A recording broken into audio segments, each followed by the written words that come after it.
नमस्कार, news headquarter में आपका स्वागत है। मैं हूं विकास भदौरिया। अगले 1 घंटे हम आपके सामने देश दुनिया की तमाम महत्वपूर्ण खबरें 1 मिनट के भीतर रखेंगे।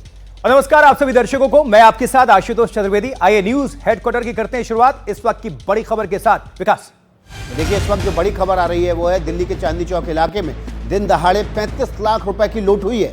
देखिए, चांदनी चौक के कटरा नील इलाके की घटना है जहां बदमाशों ने कपड़ा कारोबारी विकी जैन को लूट लिया है।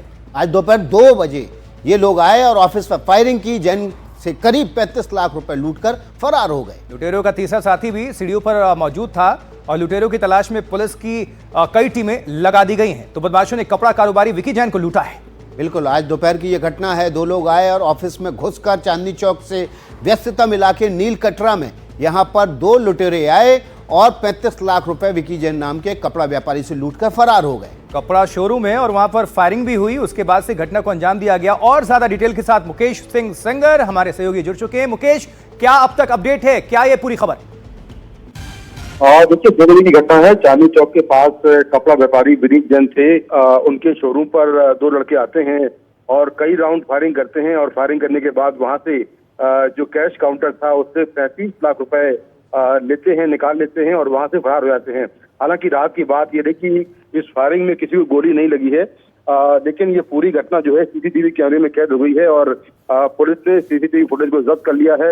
इसके साथ ही जो आरोपी हैं उनकी पहचान करने की कोशिश की जा रही है और विनीत जैन का स्टेटमेंट भी रिकॉर्ड किया गया है। सबसे बड़ी बात यह है कि बिल्कुल दिन दहाड़े घटना हुई और 2 अपराधी बेखौफ होकर आते हैं और फायरिंग करने के बाद 35 लाख रुपए लूट ले जाते हैं। बहुत शुक्रिया मुकेश, इस पूरी खबर पर दर्शकों को अपडेट करने के लिए, जानकारी पहुंचाने के लिए।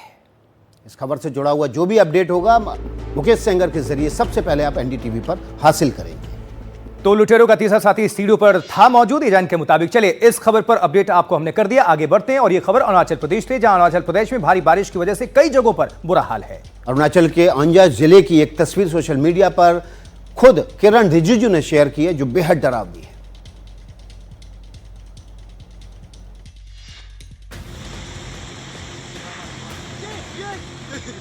कुछ लोगों को खतरों से खेलने का शौक होता है, फिर कई बार जिंदगी इस तरह मौत का सामना करती है। इस शख्स के साथ भी कुछ ऐसा ही हुआ। बरसाती नदी उफान पर थी और इसने इन तेज लहरों का सामना करते हुए नदी के उस पार जाने की कोशिश की। ये तस्वीरें डराती हैं। झूलता हुआ पुल, ऊपर बंधी रस्सी को थामे जान बचाने की कोशिश करता ये शख्स। बढ़ते कदमों को पानी की तेज लहरें रोक रही हैं और लकड़ी का काम चलाऊ पुल ऐसे हिल रहा है जैसे अब गिरा कि तब गिरा। कुछ लोग इसे जिंदगी और मौत के बीच जूझते देख रहे हैं। हिदायत दे रहे हैं कि रस्सी कस के पकड़ना। ये वीडियो केंद्रीय मंत्री किरण रिजिजू ने सोशल मीडिया पर पोस्ट की। उन्होंने लोगों से सतर्क रहने और खुद को सुरक्षित रखने की अपील की है।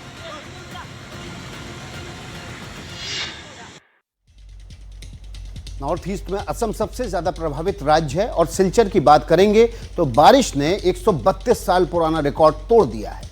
देखिए, आपको पूरी इस पर डिटेल हम रिपोर्ट दिखा देते हैं। देखिए,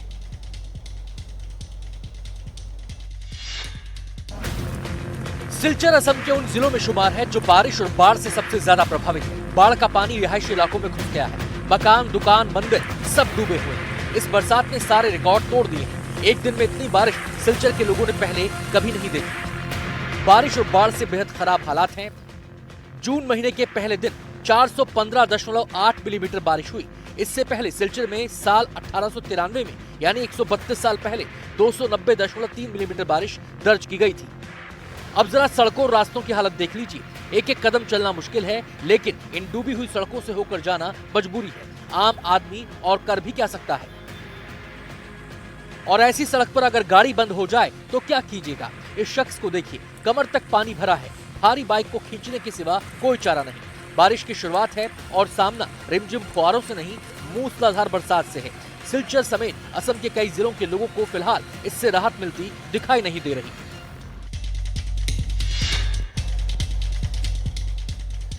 असम के अलावा पूर्वोत्तर के दूसरे कई राज्य भी बाढ़ से इस वक्त बुरी तरह से प्रभावित हैं। सिक्किम में 2 दिन से फंसे सैकड़ों सैलानी सुरक्षित जगहों पर इसी वजह से पहुंचाए गए। तीस्ता नदी का यह मंजर डरा रहा है। नदी उफान पर है। पानी खतरे के निशान से ऊपर बह रहा है। इस पुल को देखिए, लोगों की आवाजाही जारी है। नदी का पानी इसके ऊपरी हिस्से तक पहुंच रहा है। सिक्किम में मौसम की इस मार के बीच 1600 से ज्यादा सैलानी फंसे हुए थे।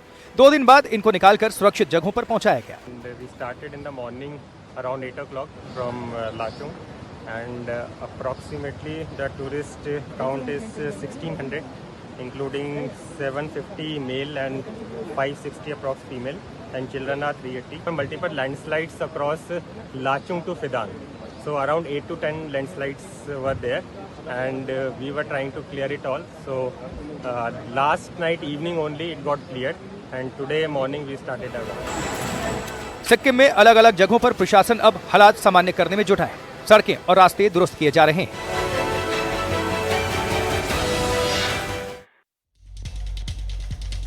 सिक्किम में हुए जबरदस्त भूस्खलन में सेना के 2 जवान और एक पोर्टर की दुखद मौत हो गई। देखिए, इस हादसे में 6 जवान लापता भी हैं, जिनकी तलाश लगातार जारी है। हादसा लाचेन जिले के चाटेन में हुआ। अपने फर्ज को अंजाम देने के लिए तैनात जवान शिविर में मौजूद थे। उसी दौरान वो लैंडस्लाइड की चपेट में आ गए। घटना शनिवार शाम करीब 7 बजे की है। भारी बारिश के बीच भूस्खलन हुआ और उसके बाद की तस्वीरें बेहद अफसोसजनक रहीं। सेना ने तुरंत बचाव अभियान शुरू किया। 4 जवानों की किस्मत अच्छी रही, जिन्हें मलबे से सुरक्षित निकाल लिया गया। इन सभी को मामूली चोटें आई थीं, लेकिन हवलदार लखविंदर सिंह, लांस नायक मुनीश ठाकुर और पोर्टर अभिषेक लाखेड़ा की इस हादसे में जान चली गई। 6 जवान लापता हैं, जिनकी तलाश जारी है। बेहद खराब मौसम और कठिन इलाके के बावजूद बचाव कार्य लगातार जारी है। दोनों जवानों के साथ एक कर्मचारी की भी हादसे में जान गई है। सेना ने तीनों को श्रद्धांजलि देते हुए उनके परिजनों के प्रति गहरी संवेदना प्रकट की है। लेकिन यह हादसा बता रहा है कि सिक्किम में बारिश और बाढ़ से हालात कितने मुश्किल हैं। पानी अभी भी बरस रहा है और तिस्ता समेत दूसरी नदियां उफान पर हैं।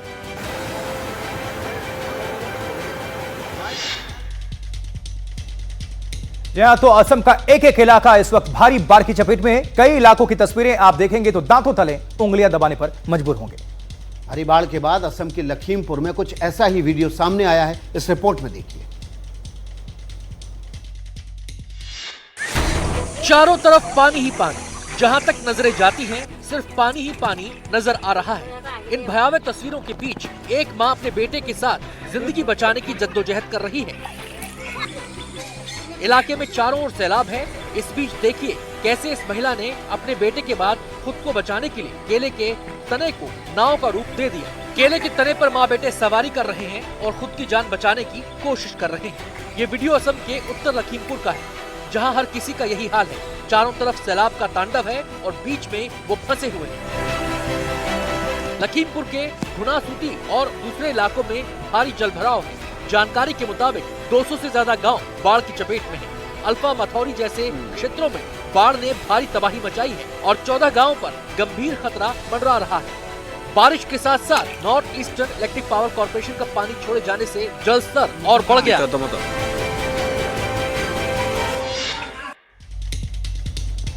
पूर्वोत्तर के राज्यों में बाढ़ की वजह से भारी तबाही हो रही है। अब तक 34 लोगों की मौत हो चुकी है। सबसे ज्यादा प्रभावित राज्य असम ही है और जहां 10 लोगों की जान जा चुकी है और 19 जिलों की बात करें तो पूर्वोत्तर के राज्यों में भारी से भारी वहां पर तबाही है।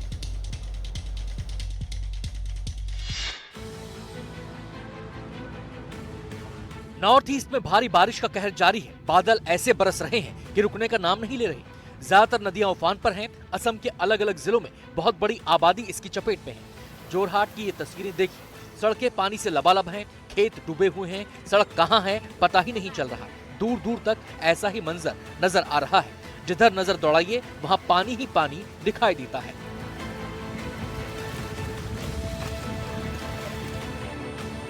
ये तस्वीरें श्रीभूमि की हैं। लोग एक ओर से दूसरी ओर जाने का रास्ता बना रहे हैं। बाढ़ में फंसे लोगों को सुरक्षित जगहों पर लाया जा रहा है। डिब्रूगढ़ निमाती घाट में ब्रह्मपुत्र नदी खतरे के निशान से ऊपर बह रही है। असम में 3.5 लाख से ज्यादा लोग प्रभावित हैं। 10,000 से ज्यादा प्रभावित राहत शिविरों में रह रहे हैं। असम सरकार और स्थानीय प्रशासन प्रभावित इलाकों से लोगों को निकालने की कोशिशों में लगातार जुटे हैं।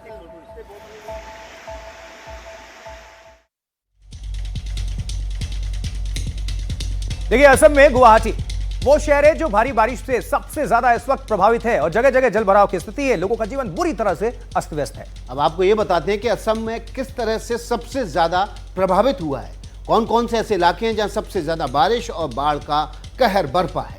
बिल्कुल 19 जिले प्रभावित हैं और 3.64 लाख लोगों पर इसका साफ तौर पर असर है। सड़क और रेल सेवाएं बुरी तरह ठप हैं। कछार का इलाका सबसे ज्यादा प्रभावित हुआ है, जहां 1.3 लाख लोगों पर असर है और श्रीभूमि 83,000 से ज्यादा लोग यहां पर प्रभावित हैं। नौगांव की बात कर लें तो 62,000 से ज्यादा लोगों पर इस भारी बारिश का असर पड़ा है। 3.5 हेक्टेयर से ज्यादा भूमि जलमग्न है और करीब 700 जानवर बह चुके हैं। 50 से ज्यादा राहत शिविरों में लोगों को बैठाया गया है, पहुंचाया गया है और 10,000 से ज्यादा लोगों को इनमें शरण दी गई है। बिल्कुल, और 100 से ज्यादा राहत वितरण केंद्र तैयार किए गए हैं। नावों से राहत कार्य लगातार जारी है। हेलीकॉप्टर से भी बचाव कार्य किया जा रहा है। स्कूल कॉलेज बंद हैं। अब आपको गुवाहाटी के बारे में बताते हैं। बिल्कुल, जो इलाके बाढ़ से सबसे ज्यादा प्रभावित हैं वहां गुवाहाटी है। इसमें रुक्मिणी गांव है, बेलटोला, ये सर्वे के मुताबिक। हाटी गांव और गीतानगर के अलावा अनिल नगर भी वो इलाके हैं जो गुवाहाटी में सबसे ज्यादा प्रभावित हुए। इसके अलावा लक्ष्मी नगर है, जटिया है, मालेगांव है, पंजाबरी, ये वो इलाके जहां पूरी तरह से बारिश से जनजीवन अस्त व्यस्त है। पूरा इलाका यानी कि जलमग्न है। और इसी जो जलमग्न की वजह से, बाढ़ की वजह से जो है पूरे असम में हालात बुरे बने हुए हैं, हाहाकार है। अगली खबर का रुख कर लेते हैं। ये भी खबर बारिश से ही जुड़ी हुई। आशुतोष, मूसलाधार भारी बारिश की वजह से त्रिपुरा में हजारों लोग बेघर हो चुके हैं और राहत शिविर पहुंच चुके हैं। और हालात इतने बिगड़ चुके हैं कि खुद मुख्यमंत्री मणिक साहा को सड़कों पर उतरना पड़ा है। त्रिपुरा में सरकार ने 34 जगहों पर शिविर लगाए। त्रिपुरा के निचले इलाकों में पानी ही पानी है। लोगों के घरों में सैलाब है और लोगों को अपना घर बार छोड़ना पड़ रहा है। अचानक आई बरसात की वजह से लोगों को संभलने का मौका नहीं मिला। सरकार ने जिन 34 शिविरों का इंतजाम किया है उनमें 8,000 से ज्यादा लोग रह रहे हैं। शिविर में शरण लेने वाले प्रभावितों ने बताया कि जल्दबाजी में वो अपने कागजात और जरूरी सामान भी घरों में छोड़ आए हैं। त्रिपुरा के मुख्यमंत्री माणिक साहा ने अगरतला के बाढ़ प्रभावित इलाकों का निरीक्षण किया और प्रभावितों को हर संभव मदद का भरोसा दिया। मुख्यमंत्री ने नदी के किनारे बसे इलाकों का भी जायजा लिया। शिविर में पहुंचे लोगों के लिए खाने पीने का इंतजाम किया गया है। मौसम विभाग ने पश्चिमी त्रिपुरा और खोवई जिलों के लिए रेड अलर्ट जारी किया है। विभाग ने यहां आने वाले दिनों में भारी बारिश के साथ तेज हवा चलने की चेतावनी दी।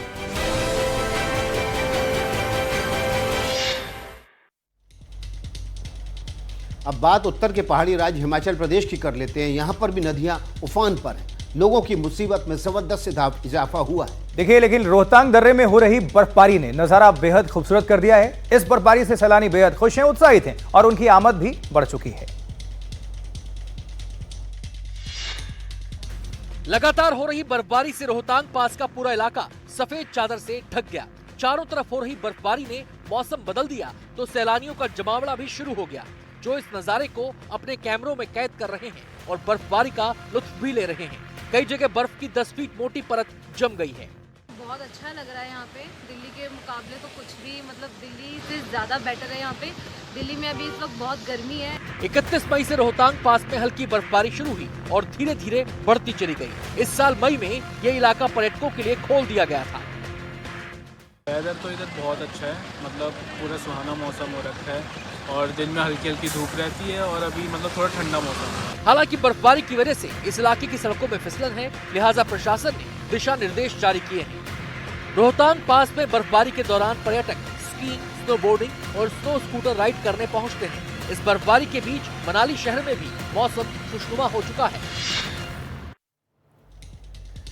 खबर अब उत्तराखंड से। उत्तराखंड में बारिश के बाद अब बर्फबारी भी शुरू हो चुकी है। हिमालय क्षेत्र में मौसम का मिजाज बिल्कुल जुदा है, बदल चुका है।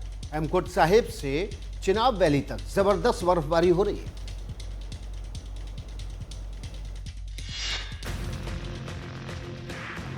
यह अद्भुत नजारा हेमकुंड साहिब का है। धाम पूरी तरह से बर्फ से ढक चुका है, लेकिन इतनी ठंड पर आस्था भारी है। चमोली के ऊंचाई वाले इलाकों में लगातार बर्फबारी हो रही है। सिख धर्म स्थल Shri Hemkund Sahib, Chenab valley, era top सहित घाटी में बर्फबारी हो रही है। इससे कई जगहों की सुंदरता में चार चांद लग गए हैं।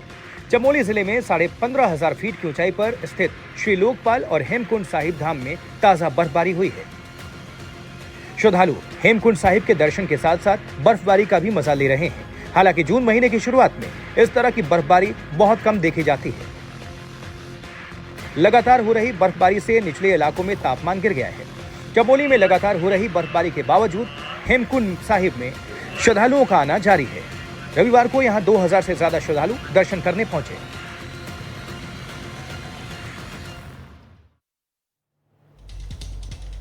चलिए, पहाड़ी की बात कर ली और पूर्वोत्तर राज्यों की बात कर ली हमने, लेकिन मौसम का हाल यहाँ पर किस तरह से दिखा दिया। कई आसमानी आफत से हाहाकार है। ये तो कहीं भारी बर्फबारी है तो मौसम कहीं खुश मिजाज है। अब आपको देश के दूसरे राज्यों के बारे में बताते हैं कि मौसम कैसा रहने वाला है। चलिए, अब इधर से शुरुआत कर लेते हैं, यानी कि जहां हमारी मौजूदगी है दिल्ली एनसीआर। तो दिल्ली एनसीआर में मौसम विभाग का येलो अलर्ट जारी किया गया है। हल्के बादल छाए रहने की यहां पर आशंका है। आंधी के साथ बारिश की भी संभावना जताई गई। जबकि पड़ोसी राज्य पंजाब में मौसम विभाग का येलो अलर्ट वहां भी है। आंधी और हल्की बारिश की आशंका है वहां। हवा की गति 20 से 30 किलोमीटर प्रति घंटा रहने का अनुमान है और 37 डिग्री तक तापमान अधिकतम रहेगा। जबकि हरियाणा मौसम का वहां पर भी येलो अलर्ट है। आंधी और हल्की बारिश की यहां पर आशंका जताई गई है और हवा की गति 20 से 30 किलोमीटर प्रति घंटा रहने की उम्मीद है। जबकि रेतीले राजस्थान में क्या हो रहा है, देखिए, राजस्थान में मौसम विभाग की चेतावनी है, जहां दक्षिण पश्चिमी में भीषण गर्मी की भी अलर्ट इस बाबत मौसम विभाग ने जारी किया है। और यहां पर देखिए अधिकतम तापमान, कहां पहाड़ों में बर्फबारी हो रही है और राजस्थान में अधिकतम तापमान 42 डिग्री सेल्सियस रहने की आशंका है, यानी कि भीषण गर्मी। बिल्कुल, पूर्वी राजस्थान में बादल और हल्की बारिश की संभावना तो है, लेकिन धूल भरी हवाएं चल सकती हैं। यहाँ पर न्यूनतम तापमान 27 डिग्री सेल्सियस रहने की उम्मीद है।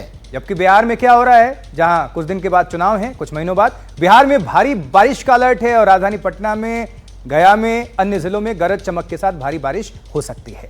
ओलावृष्टि की भी यहाँ पर आशंका जताई गई है। घरों से बाहर ना निकलने की सलाह प्रशासन की तरफ से तमाम लोगों को दी गई है। तो आप भी प्रशासन की तरफ से जो भी गुजारिश की गई है उसका जरूर इस खराब मौसम के समय पालन करें। अगली खबर गुजरात से। देखिए, गुजरात के जामनगर में बर्निंग मिनी ट्रक की तस्वीर देखने को मिली। जब इस मिनी ट्रक में आग लगी तो ड्राइवर ने बचने के लिए क्या कुछ किया, इस पूरी रिपोर्ट में देखिए।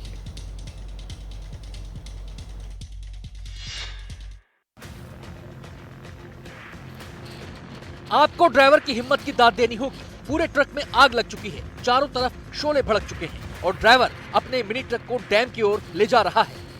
इसकी कोशिश है कि ट्रक में लगी आग को बुझाया जाए। वीडियो गुजरात के जामनगर का है, जहां घास से लदे एक मिनी ट्रक में अचानक आग लग गई और तेज लपटें उठने लगी। इन हालात में कोई भी ड्राइवर सबसे पहले अपनी जान बचाता, लेकिन इस ड्राइवर ने जो किया वो हैरान करने वाला था। वो मिनी ट्रक को लेकर डैम में उतर गया। उसकी कोशिश तो कमाल की थी, लेकिन फिर भी वो ट्रक में लगी आग को बुझा नहीं पाया, क्योंकि समय रहते उसे अपनी भी जान बचानी थी। ये वीडियो सोशल मीडिया पर वायरल है। बताया जा रहा है कि मिनी ट्रक जैसे ही रणजीत सागर डैम के नजदीक पहुंचा, बिजली के तार से इसमें आग लग गई, जिसे बुझाने के लिए ड्राइवर ये जद्दोजहद करता दिखा। हालांकि आग फैलने के बाद ड्राइवर ट्रक के बाहर कूद गया और अपनी जान बचा ली।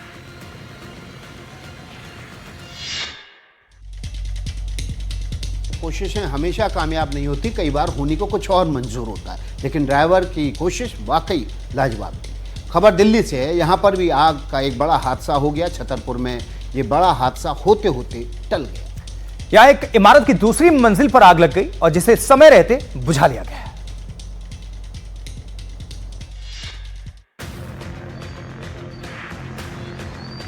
संकरी गली के दोनों तरफ इमारत और एक इमारत से उठता हुआ धुआं।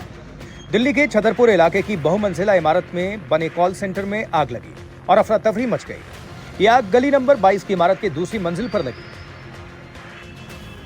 आग इतनी भयानक थी कि देखते ही देखते कुछ ही मिनट्स में पूरी इमारत धुएं के गुब्बार में धुंधली हो गई। कॉल सेंटर ने सुबह 8:30 बजे दमकल विभाग को आग लगने की खबर दी।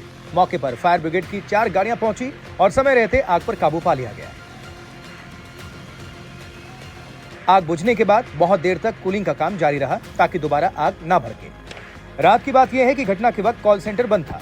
आग लगने के वक्त सिर्फ एक सफाई कर्मचारी दफ्तर में मौजूद था, लिहाजा किसी के हताहत होने की खबर नहीं है। आग लगने के कारणों की आधिकारिक जानकारी सामने नहीं आई। माना जा रहा है कि शॉर्ट सर्किट की वजह से आग लगी थी।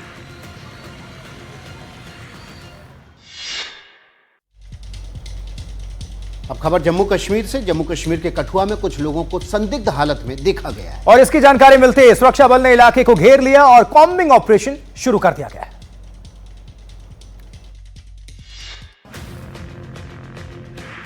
कठुआ के जंगलों में संदिग्धों की तलाश हो रही है। सुरक्षा बल पूरी तरह से चौकन्ना है। दरअसल कठुआ के हीरानगर के सलादी इलाके में एक स्थानीय नागरिक ने 3 संदिग्धों को देखा। उसके बाद इसकी जानकारी सुरक्षा बलों को दी गई, जिसके बाद संयुक्त अभियान दल घने जंगलों में उतर गया और उनकी तलाशी शुरू कर दी गई। सुरक्षा बल ने कठुआ राजमार्ग पर भी सतर्कता बढ़ा दी। इस ऑपरेशन में लोकल पुलिस की भी मदद ली जा रही है ताकि जंगल और उसके आसपास का सही से आकलन किया जा सके। पहलगाम में हुए आतंकी हमले के बाद से घाटी में सुरक्षा एजेंसियां अलर्ट मोड में हैं और छोटी से छोटी जानकारी को बड़े गंभीरता से ले रही हैं। कठुआ में इससे पहले भी आतंकी हमले हो चुके हैं। जम्मू कश्मीर में भारतीय सेना, पुलिस और सीआरपीएफ कई इलाकों में आतंकवाद विरोधी ऑपरेशन चला रही है। कठुआ, किश्तवाड़ और सांबा के जंगली इलाकों में इससे पहले भी संदिग्ध आतंकी गतिविधियों की खबर मिल चुकी है, जिसके बाद 27 मई 2025 से लगातार संयुक्त अभियान चल रहा है। कठुआ के लुआंग और सरथल इलाके में पिछले 6 दिन से सर्च ऑपरेशन चल रहा है। इस बीच ब्रेकिंग न्यूज आ रही है, बड़ी खबर राजस्थान के झुंझुनू से, जहां झुंझुनू में सेना के हेलीकॉप्टर की इमरजेंसी लैंडिंग हुई है इस वक्त। ये जानकारी विकास। बिल्कुल, झुंझुनू के रामलालपुरा भाटीवाड़ गांव में ये हेलीकॉप्टर उतारा गया है। काटली नदी इलाके में इसकी इमरजेंसी लैंडिंग हुई है। बताया जा रहा है, देखिए खराब मौसम वजह है। खराब मौसम के कारण हेलीकॉप्टर की इमरजेंसी लैंडिंग करनी पड़ी। अचानक मौसम बदलने के कारण अंधेरा हो गया था। अचानक मौसम बदला जिसकी वजह से अंधेरा हो गया था। नाइट विजन लेंस से ये हेलीकॉप्टर लेस नहीं था, नाइट विजन नहीं था इसमें, और इसी वजह से इस हेलीकॉप्टर की इमरजेंसी लैंडिंग करानी पड़ी है। ये इमरजेंसी लैंडिंग कहाँ हुई है आशुतोष? ये राजस्थान का झुंझुनू हिस्सा है और ये सेना का हेलीकॉप्टर बताया जा रहा है। अचानक मौसम खराब हुआ, इस वजह से इमरजेंसी लैंडिंग करनी पड़ी है। तस्वीरें भी आपको दिखा रहे हैं। धूल भरी आंधी भी आजकल चल रही है राजस्थान में खासकर, और तापमान भी वहां पर बेताश है। और अभी दर्शकों को थोड़ी देर पहले हमने अलर्ट भी बताया था, मौसम विभाग की तरफ से जारी किया गया था। मौके की तस्वीरें हैं जब सेना के इस हेलीकॉप्टर को इमरजेंसी लैंडिंग करनी पड़ी है।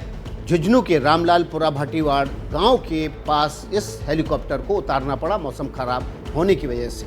बिल्कुल, धूल भरी आंधी चल रही है राजस्थान के कई हिस्सों में, झुंझुनू में भी संभवतः यही है, और इस वजह से ये सेना का हेलीकॉप्टर। और जाहिर सी बात है, जब हेलीकॉप्टर की लैंडिंग होती है कहीं पर भी तो गांव वालों में बहुत उत्सुकता हो जाती है, आसपास के जो इलाकाई लोग हैं। और देखिए ये तस्वीरें भी देख पा रहे हैं आप, तमाम लोग वहां पर पहुंच गए ये हेलीकॉप्टर को देखने के लिए। सेना का ये हेलीकॉप्टर, इमरजेंसी लैंडिंग इसकी, राजस्थान का झुंझुनू इलाका। इस खबर से जुड़ा हुआ जो भी अपडेट होगा सबसे पहले आप एनडीटीवी पर हासिल करेंगे। अगली खबर का रुख कर लेते हैं, आपको अखनूर ले चलते हैं, जहां भारत की जाबाज बेटियां सीमा की निगरानी कर रही हैं। ये वही अखनूर है जहां ऑपरेशन सिंदूर के वक्त बीएसएफ की इन महिला प्रहरियों ने पाकिस्तान को घुटनों पर ला दिया था। सरहद की निगहबानी, पूरी मुस्तैदी, हाथों में हथियार और देश की हिफाजत के लिए सब कुछ न्योछावर कर देने का जज्बा, ये भारत की वो महिला प्रहरी हैं जिनकी नजर दुश्मन की हर हरकत पर है। वो दिन रात सीमा पर चौकस हैं। तत्परता ऐसी कि सरहद पर परिंदा भी पर ना मार सके। ऑपरेशन सिंदूर में भारत की बेटियों ने भी कमाल दिखाया, हर साजिश का मुंहतोड़ जवाब दिया, और अब सरहद पर भी वो भरपूर जज्बे के साथ डटी हैं। एनडीटीवी की टीम भारत की इन बहादुर बेटियों की रोजमर्रा की जिंदगी से जुड़ी तस्वीर आप तक लेकर आई है। ये वही अखनूर है जहां पाकिस्तानी चौकियों को बीएसएफ की महिला अधिकारी नेहा भंडारी ने तबाह कर दिया। ऑपरेशन सिंदूर के बाद बाकी महिला प्रहरियों के साथ मिलकर दुश्मन को मुंहतोड़ जवाब दिया। बीएसएफ ने 76 पाकिस्तानी चौकियां तबाह की थी। अखनूर के सरहदी इलाकों में भारत की इन बहादुर बेटियों को देखकर हर भारतीय को गर्व हो रहा होगा।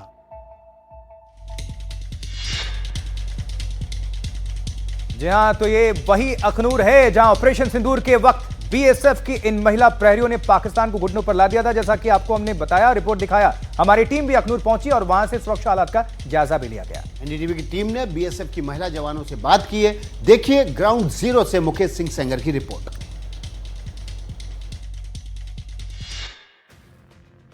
इस वक्त मेरे साथ हैं बीएसएफ की असिस्टेंट कमांडेंट नेहा जी, उनसे बात करते हैं।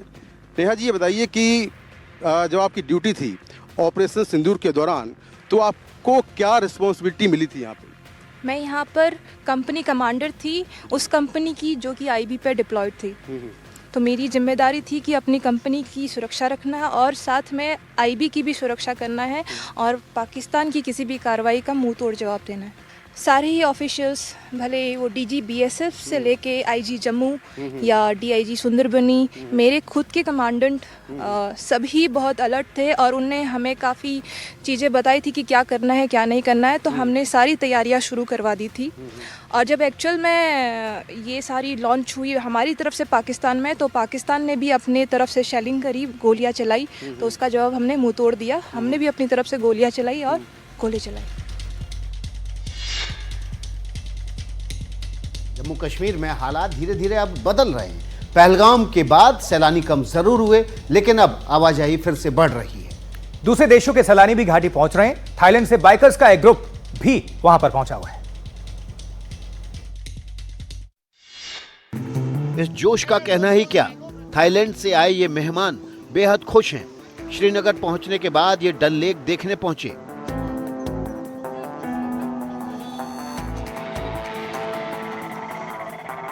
ये झील के पास ही रुके हैं, लंबा सफर तय करके आए हैं और इसके बाद आगे निकलने की तैयारी है।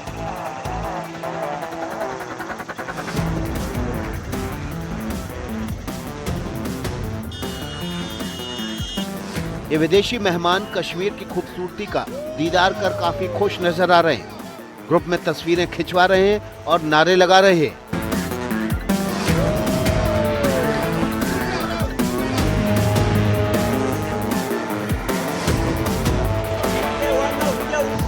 अभी सफर लंबा है। यहां से इनका काफिला लेह, लद्दाख और पेंगोंग के लिए रवाना होगा।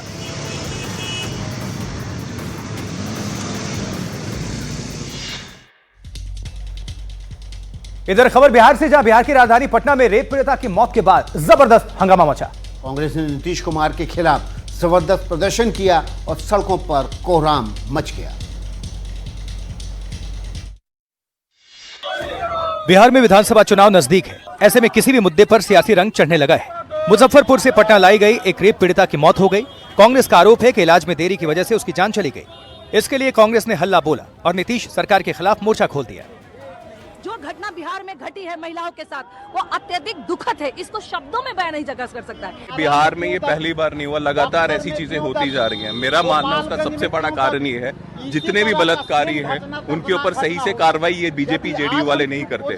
हॉस्पिटल कर्मी नहीं है जिन्होंने जान ले ली, और सिर्फ इसलिए जान ले ली कि प्रधानमंत्री के रोड शो सफल करना था, इसीलिए मुजफ्फरपुर से ससमय पटना रेफर नहीं किया गया था।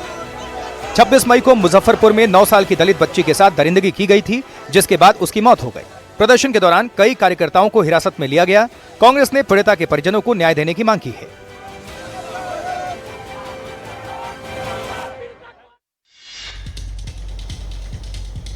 ये खबर राजस्थान से है। राजस्थान के डींग जिले में 2 बदमाशों ने आते जाते लोगों पर अंधाधुंध फायरिंग की। गवालों ने हिम्मत दिखाई और हिम्मत दिखाते हुए दोनों बदमाशों को पकड़ लिया और उसके बाद उन्हें पुलिस के हवाले कर दिया गया।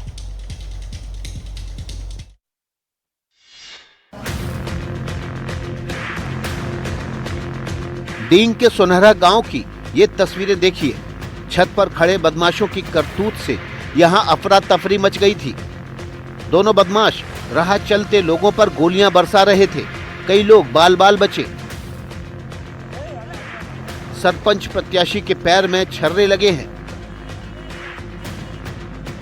फायरिंग के दौरान गांव वालों ने बहादुरी दिखाते हुए दोनों आरोपियों को दबोच लिया। उनके पास से अवैध हथियार बरामद हुए हैं।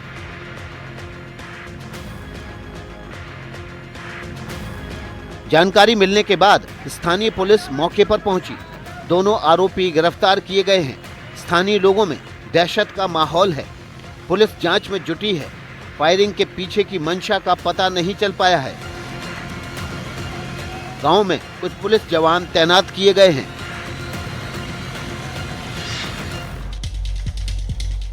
और अब खबर मध्य प्रदेश से, जहां मध्य प्रदेश के सीधी में नकाबपोश गुंडों ने एक विधवा के घर पर धावा बोल दिया और जमकर उत्पात मचाया गया। और उत्पात किस लिए मचाया? जमीन के लिए। जमीन विवाद को लेकर लोगों ने ये हमला इस औरत के घर पर कर दिया। जिसे जो मिला वो हाथ में लेकर हमला करने पहुंच गया। कोई लाठी डंडे से लैस था, किसी के हाथ में रॉड थी। दिल दहलाने वाला ये मामला मध्य प्रदेश के सीधी का है, जहां एक विधवा महिला और उसकी बेटी पर दिन दहाड़े हमला किया गया। एक दर्जन से अधिक नकाबपोश गुंडे अचानक उनके कच्चे मकान पर टूट पड़े और निर्ममता से पिटाई करने लगे। बताया जा रहा है कि पूरा विवाद जमीन को लेकर है, जिस पर दबाव बनाकर अवैध कब्जे की कोशिश की जा रही है। घटना के समय महिला अपने घर की मरम्मत करवा रही थी, तभी हमलावर बाइक से पहुंचे और हमला शुरू कर दिया और उसके मकान को ध्वस्त कर दिया। सीधी के अमीलिया बाजार में रहने वाली महिला का पड़ोसी से जमीन को लेकर विवाद चल रहा है, जिसके बाद पड़ोसी ने गुंडों को बुलाकर हमला करवाया। पीड़ित महिला अनीता सिंह ने घटना की रिपोर्ट दर्ज कराई है और सुरक्षा की मांग की है। पुलिस अब हमलावरों की तलाश कर रही है।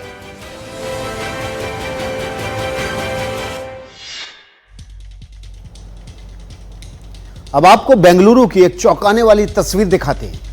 देखिए, जिसमें एक महिला ने मामूली विवाद पर एक ऑटो चालक को चप्पलों से पीट दिया। बाइक सवार महिला का चप्पल मारने वाला ये वीडियो सोशल मीडिया में जबरदस्त वायरल है। घटना के बाद ऑटो चालक लोकेश सीधे पुलिस के पास पहुंच गए और महिला के खिलाफ मामला दर्ज करा दिया। फिर क्या था, पूरी तस्वीर बदल गई। महिला को जब थाने बुलाया गया तो उससे अपने किए पर शर्मिंदगी हुई और फिर महिला ऑटो वाले से माफी मांगते नजर आई। महिला ने अपनी गलती पर दुख भी जताया।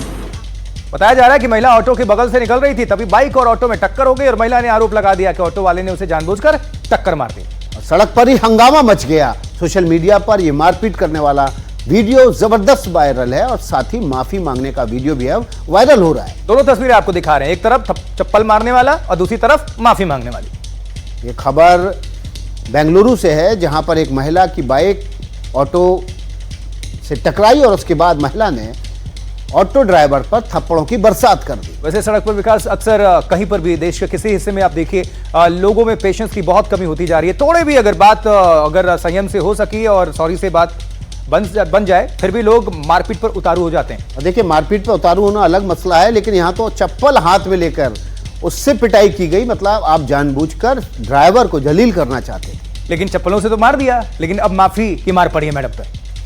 बिल्कुल, और जब कानून का डंडा चलता है तो अच्छों की हवा टाइट हो जाती है। बिल्कुल, तो न्यूज हेडक्वार्टर में हर तरह की खबर आप लोगों के सामने हम इसलिए लेकर आते हैं, चाहे पॉलिटिक्स हो या खेल की या फिर लॉ एंड ऑर्डर से जुड़ी हुई। लॉ एंड ऑर्डर से ध्यान आया, एक बड़ी खबर आ रही है। उत्तर प्रदेश में कानून व्यवस्था को लेकर मुख्यमंत्री योगी आदित्यनाथ के घर पर इस वक्त बैठक चल रही है। विकास, बिल्कुल, सभी विभागों के प्रमुख सचिव, इसके अलावा अन्य सचिवों को भी बुलाया गया। राज्य के सभी 75 जिलों के डीएम और एसपी भी ऑनलाइन हैं। बिल्कुल, और IG, DIG, ADG, police commissioner और डिवीजन कमिश्नर भी मीटिंग से जुड़े हुए हैं। और आपको पता है, 2 दिन पहले ही उत्तर प्रदेश के नए डीजीपी राजीव कृष्णा बनाए गए हैं और उसके बाद ये बड़ी बैठक कानून व्यवस्था को लेकर। कहा जा रहा है कि जिनका काम ठीक नहीं पाया जाएगा उन अधिकारियों के तबादले हो सकते हैं और कार्रवाई भी हो सकती है। तो IG, DIG, ADG, police commissioner, division commissioner जुट चुके हैं और ये बड़ी खबर, मीटिंग का सिलसिला शुरू। योगी आदित्यनाथ प्रदेश के मुख्यमंत्री और कानून व्यवस्था के मद्देनजर सीएम योगी की यह बैठक। बिल्कुल, बड़े स्तर पर बदलाव की तैयारी की जा रही है। एसपीडीएम के अलावा स्थानीय सीएसपी, सीओ और एसीपी, डीसीपी भी बदले जाने की आशंका जताई जा रही है। बड़ी खबर आ रही है, हमने बड़ी खबर तो दर्शकों तक पहुंचा दी, लेकिन कोरोना से जुड़ी खबर क्या है, अपडेट क्या है विकास? बिल्कुल, अगली खबर में बात करेंगे कोरोना की। देश भर में कोरोना वायरस पैर पसार रहा है और अब तक 3,961 कोरोना के एक्टिव केस दर्ज हो चुके हैं। और देखिए, पिछले 24 घंटों की बात कर लें तो पिछले 24 घंटे में कोरोना वायरस की वजह से 4 लोगों की जिंदगी खत्म हो चुकी है, जबकि 203 कोरोना के नए पेशेंट सामने आए हैं। अब आपको यह भी बता देते हैं कि कौन सा राज्य कोरोना से सबसे ज्यादा प्रभावित है। देखिए, 1 जनवरी से अब तक 32 लोगों की मौत हो चुकी है। एक्टिव केसेस की संख्या 3,961 है। नए मरीज जो आज जुड़े हैं उसमें 203 हैं। अकेले केरल के अगर केसेस की संख्या बता दें तो 1435 केस है। महाराष्ट्र में 506 केस रजिस्टर्ड किए गए। दिल्ली में कुल मिलाकर 483 केस अब तक दर्ज हो चुके हैं और गुजरात में 338 केस कोरोना के सामने आए हैं। जबकि उधर ममता दीदी वाले राज्य में, यानी कि जहां के मुख्यमंत्री, क्या हाल है? पश्चिम बंगाल में 331 केस है। और कर्नाटक में कितने केस? कर्नाटक में 253 केस अब तक दर्ज हो चुके हैं। तमिलनाडु में 189 केस और उत्तर प्रदेश की बता दीजिए 157 केस उत्तर प्रदेश में भी आ चुके हैं। तो कोरोना की रफ्तार धीरे धीरे आगे बढ़ रही है। आपको बहुत सावधानी बरतना है और सावधानी बरतने के साथ साथ सामाजिक दूरी, चेहरे पे मास्क और हाथ धोते रहना, ये बहुत जरूरी है। कंटेंट क्रिएटर शर्मिष्ठा पनोली के वकील ने कोर्ट में एक अर्जी दी है जिसमें शर्मिष्ठा को उनके मूल अधिकारों से वंचित रखने की शिकायत की गई है। वकील ने शर्मिष्ठा की सेहत को लेकर भी चिंता जताई है। वकील ने कहा कि अलीपुर महिला सुधार गृह में साफ सफाई का इंतजाम नहीं है, जिससे शर्मिष्ठा की तबीयत बिगड़ सकती है। विवादित पोस्ट को लेकर जेल पहुंची social media influencer Sharmishtha Panoli के वकील ने कोर्ट में जो अर्जी दी है उसमें शर्मिष्ठा को मौलिक अधिकार से वंचित रखने का आरोप लगाया गया है। शर्मिष्ठा के वकील ने कहा है कि उन्हें जरूरी सुविधाएं नहीं दी जा रही हैं और शर्मिष्ठा की तबीयत भी ठीक नहीं है। वकील ने कहा कि शर्मिष्ठा को पत्र पत्रिकाएं नहीं मिल रही हैं। वहाँ पे उसको प्रॉपर हाइजीन नहीं मेंटेन कर रहे हैं, उनका तबीयत ठीक नहीं है, उनका स्टोन्स है किडनी में, और ऊपर से she is not being given access to newspapers and magazines. Panoli के खिलाफ 15 मई को गार्डन रीच पुलिस स्टेशन में मामला दर्ज किया गया था। उन पर आरोप है कि उन्होंने ऑपरेशन सिंदूर पर जो वीडियो पोस्ट किया था वो एक वर्ग विशेष की धार्मिक आस्था का अपमान करने वाला था। कोलकाता पुलिस ने भी साफ किया है कि शर्मिष्ठा की गिरफ्तारी आपत्तिजनक कंटेंट को लेकर हुई है। शर्मिष्ठा के खिलाफ 15 मई को गार्डन रीच पुलिस स्टेशन में मामला दर्ज किया गया था। और अब बात ऑपरेशन सिंदूर की। ऑपरेशन सिंदूर को लेकर एक तरफ सर्वदलीय दल विदेश में पाकिस्तान की पोल खोल रहा है, तो दूसरी तरफ भारत में ऑपरेशन सिंदूर को लेकर सियासत खूब हो रही है, सियासी जंग छिड़ी हुई है। कांग्रेस अध्यक्ष मल्लिकार्जुन खड़गे ने फिर से सवाल खड़े कर दिए। आतंकवाद के खिलाफ पाकिस्तान को मिट्टी में मिलाना कांग्रेस को मंजूर है, लेकिन ऑपरेशन सिंदूर को लेकर मंच से प्रधानमंत्री का बोलना मंजूर नहीं है। ऑपरेशन सिंदूर को लेकर कांग्रेस अध्यक्ष मल्लिकार्जुन खड़गे फिर सवाल खड़े कर रहे हैं। ಮೋದಿಯವರು ತಮ್ಮ ಸ್ವಯಂ ಒಂದು ಏನು ಹೇಳ್ತಾರೆ ಅದು ತನ್ನ ಸ್ವಯಂ ಒಂದು ಪ್ರತಿಷ್ಠೆಗೋಸ್ಕರ इधर खड़गे के सियासी तीर चले तो उधर बीजेपी ने खड़गे के बयानों का तगड़ा जवाब दिया। तो दुश्मन की भाषा बोल रहे हैं। दुर्भाग्य है, देश जब किसी चुनौती का सामना करता है तो कोई पार्टी नहीं होती, फिर केवल राष्ट्र होता है। ऑपरेशन सिंदूर पर एक तरफ सियासी जंग छिड़ी है तो दूसरी तरफ जून के पहले हफ्ते में विदेशी दौरे कर लौटे 7 प्रतिनिधि मंडल से पीएम मुलाकात करेंगे और अपना फीडबैक देंगे। और अब खबर राजस्थान के अलवर से, जहां आवारा कुत्तों का आतंक है। यहां 2 लोग इसके शिकार हो चुके हैं। चिंता की बात यह है कि पीड़ितों की हालत बहुत गंभीर है। अलवर के मिलकपुर में 6 साल के लकी पर करीब 20 आवारा कुत्तों का झुंड टूट पड़ा और बच्चे को बुरी तरह नोच डाला। लकी की एक आंख में गंभीर चोट आई है। आसपास के लोगों ने बच्चे को बचाने की कोशिश की, लेकिन कुत्तों के आक्रामक रवैये के कारण उन्हें काफी मशक्कत करनी पड़ी। बच्चे की हालत नाजुक बनी हुई है। आवारा कुत्तों के आतंक का दूसरा शिकार लालू यादव नाम का शख्स हुआ, जो अलवर के यूआईटी सेक्टर 7 का रहने वाला है। 26 साल का लालू जरूरी सामान लेने अपने घर से निकला था, जिसे कुत्तों ने घेर लिया। लालू के चेहरे, नाक और सीने पर जख्म के गहरे निशान हैं। गंभीर हालत को देखते हुए लालू को भिवाड़ी के एक निजी अस्पताल में भर्ती कराया गया है।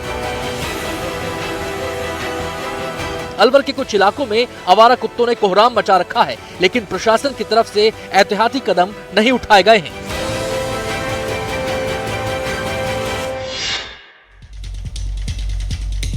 पूर्व विदेश मंत्री और कांग्रेस नेता सलमान खुर्शीद इन दिनों भारत के आतंकवाद विरोधी रुख को उजागर करने के लिए सर्वदलीय प्रतिनिधि मंडल के साथ कई देशों के दौरे पर हैं। इस दौरान सोशल मीडिया प्लेटफॉर्म एक्स पर एक पोस्ट के जरिए उन्होंने अपनी पीड़ा साझा की। मोदी सरकार की ओर से भेजे गए सर्वदलीय प्रतिनिधि मंडलों को लेकर कांग्रेस की आलोचना करके सलमान खुर्शीद ने पूछा कि क्या देशभक्त होना इतना कठिन है। खुर्शीद ने सोशल मीडिया पर लिखा क्या है, विकास बताएंगे। उन्होंने लिखा है, ऐसे वक्त में जब आतंकवाद के खिलाफ भारत का संदेश दुनिया तक पहुंचाने को लेकर आप मिशन पर हैं, यह दुखद है कि देश में लोग आपकी राजनीतिक निष्ठाओं को, अपनी राजनीतिक निष्ठाओं को कैलकुलेट कर रहे हैं। क्या देशभक्त होना इतना मुश्किल है? यह सलमान खुर्शीद का दर्द है। सलमान के बयान पर कांग्रेस नेता उदित राज ने इस बीच क्या कहा है, जरा सुनते हैं। कौन कह रहा देशभक्ति दिखाना अपराध है? मैं तो नहीं कह रहा हूँ, या तो कोई, मैं जो समझ पाया हूँ, जो उन्होंने अभी एक्स पर पोस्ट किया है कि विदेश की धरती पर जब हम हैं और प्रतिनिधि मंडल का हिस्सा हैं तो वहाँ हमें एकता का परिचय देना चाहिए। मैं सहमत हूँ इस बात का। व्यक्ति भक्ति में हम यकीन नहीं करते, व्यक्ति भक्ति की हम आलोचना करते हैं। बिना वजह व्यक्ति की भक्ति से देश की देश के ऊपर असर पड़ता है। और देश के मामले में सबको एक साथ रहना ही चाहिए। जी एडवांस 2025 का रिजल्ट घोषित हो चुका है। कोटा के Rajit Gupta all India topper बने हैं। रजित ने इस परीक्षा की तैयारी कैसे की और किन लोगों को उनका साथ मिला, देखिए इस रिपोर्ट में।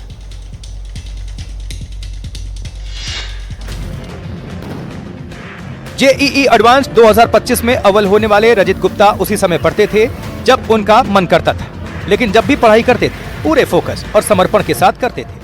यह वही तरीका था जिसके जरिए रजित ने कामयाबी के झंडे गाड़ दिए। कोटा के एक निजी संस्थान से कोचिंग करने के बाद मिली इस सफलता के बाद छात्रों के बीच जश्न का माहौल है। छात्र रजित को कंधों पर बिठाकर खुशियां मना रहे हैं। रजित इस स्वागत से खुद गदगद हैं। जहाँ पे भी हैं अपने टीचर्स से कंसल्ट करिए कि मुझे कैसे क्या पढ़ना है। खुद से कुछ मत करिए, टीचर्स से कंसल्ट करिए कैसे क्या कुछ पढ़ना है और पूरी मेहनत करिए उसके अंदर जुट जाइए। रजित ने बताया कि पढ़ाई का बोझ लेने से कभी कामयाबी नहीं मिलेगी। रजित ने इस परीक्षा में 360 में से 332 अंक हासिल किए हैं। रजित के पिता पेशे से इंजीनियर हैं, जबकि उनकी मां प्रोफेसर हैं।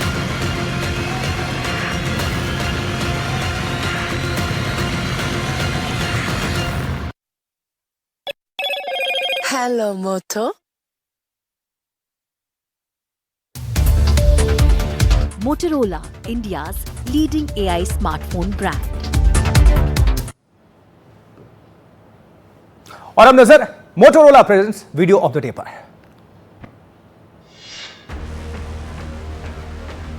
आज से जल रहा है मैग्नस कार्लसन और गुकेश की बल्ले बल्ले, दुनिया दे रही बधाई।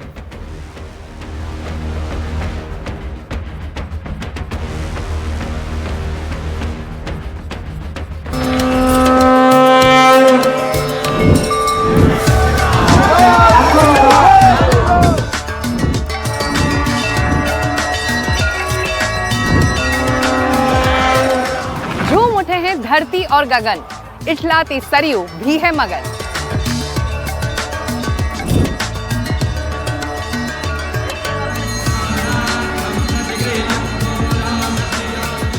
देवी देवता हैं प्रसन्न,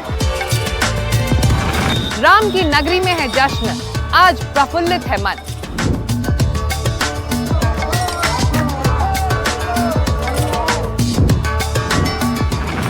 सजेगा भगवान का दरबार, प्राण प्रतिष्ठा 2.0 पर एनडीटीवी इंडिया की खास पेशकश, सीधे अयोध्या से लाइव।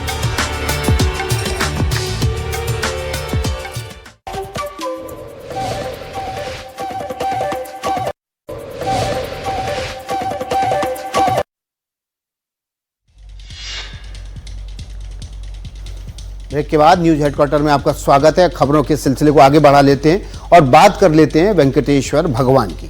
अभिनेता सोनू सूद भगवान वेंकटेश्वर के दर्शन करने के लिए तिरुमाला पहुंचे हैं। सोनू सूद के साथ वहां पर दूसरे श्रद्धालु भी काफी खुश नजर आए, उनको सामने देखकर, उनका साथ पाकर।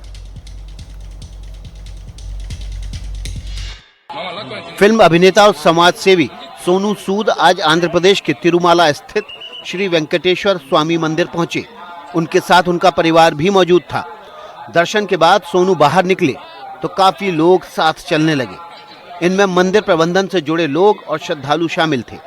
सोनू हाथ उठाकर लोगों का अभिवादन करते दिखे। यहाँ पे दर्शन के लिए बड़ा अच्छा लग रहा है। सबको खुशियां दे भगवान और हमें हमेशा ऐसी ताकत करता रहे कि गोविंदा के आशीर्वाद से हम लोग भी लोगों की मदद करते रहे।